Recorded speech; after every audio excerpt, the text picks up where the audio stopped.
আমি আমাৰ শৰীৰৰ বিভিন্ন অংগ প্ৰত্যংগবোৰ কেনেকৈ ধৰি লোৱা কিক পাঞ্চ আমি কেনেকৈ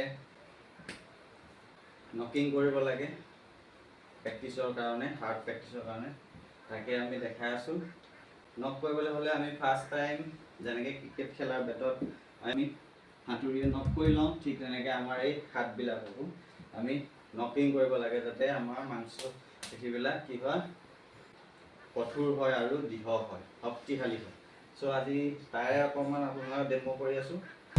এইটো বেট পাঞ্চ এনেকৈ নক কৰিব লাগে নেক্সট ঠিক এনেকৈ কৰিব লাগে পাঞ্চ এনেকৈ কৰিব লাগিব, ঠিক কৰিব এলব' এটেক 1 2 নেক্সট ইয়াৰ পৰা দেখাই আছোঁ।